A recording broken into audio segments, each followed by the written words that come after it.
Good morning students, I am your Hindi teacher Riya Taneja. बच्चों, आज हम करेंगे हमारी हिंदी अनुभव पाठमाला पाठ नंबर 4, जिसका नाम है हमारा प्यारा रोहन।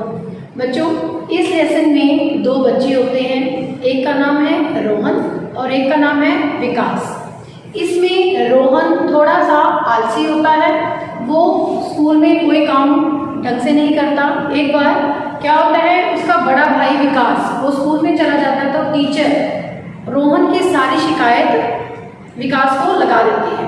तो विकास जब घर आता है तो अपने माता पिता को बता देता है कि रोहन काम नहीं करता है, वो सारी बात अपने माता पिता को बता देता है।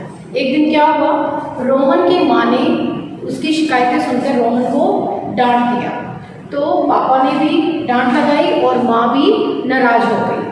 तो ये सब बातें देखकर रोहन को गुस्सा आ गया। तो विकास कमरे में आता है, रोहन को बुलाने के लिए, खाना खाने के बुलाने के लिए आता है। तो रोहन आंखें बंद कर लेता है क्योंकि उसे गुस्सा आ रहा होता है कि ना भैया, विकास भैया स्कूल जाते और ना ही मेरी शिकायत टीचर भाई को लगाती। तो इस वजह से वो नाराज हो जाता है।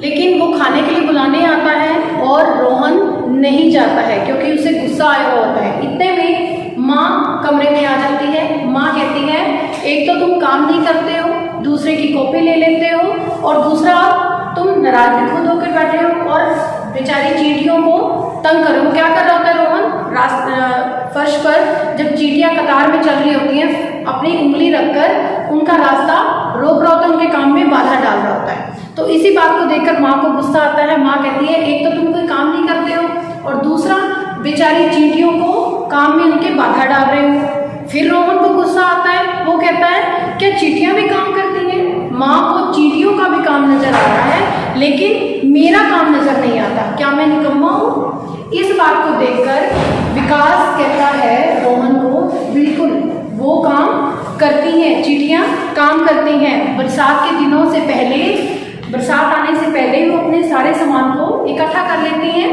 और ताकि वो बाहर पानी में नहीं निकल सकती हैं, इसलिए वो अपना पहले ही खाना इकट्ठा कर लेती हैं। फिर देखकर ये बातें सुनकर इतने में माँ कहती है, बिल्कुल वो कतार में चलती हैं। पिताजी भी कहते हैं, बिल्कुल चींटियां जो हैं एक दूसरे की गंध लेकर अपना सहारा बनकर उनके एक दूसरे की गंध लेते हुए कतार में चलती हैं, एक दूसरे का काम में हाथ बढ़ाती हैं। तो ये सारी बातें सुनकर रोहन खींचता है। इतने में पिताजी आ जाते हैं। पिताजी कहते हैं, बिल्कुल इनमें सूंघने की शक्ति होती है, तो अपनी एक दूसरे की गंध लेकर ही ये एक दूसरे के साथ मिलकर चलती हैं।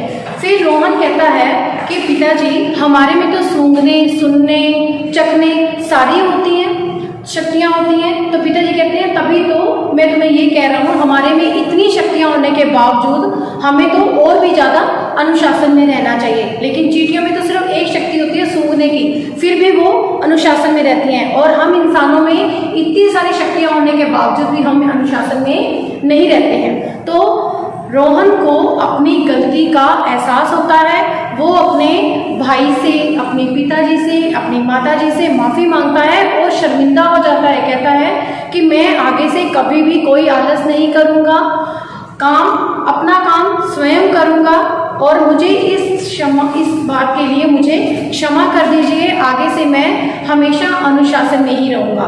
तभी पिताजी, माँ और विकास सभी ने उसको गले लगा लिया और कह दिया, हमारा प्यारा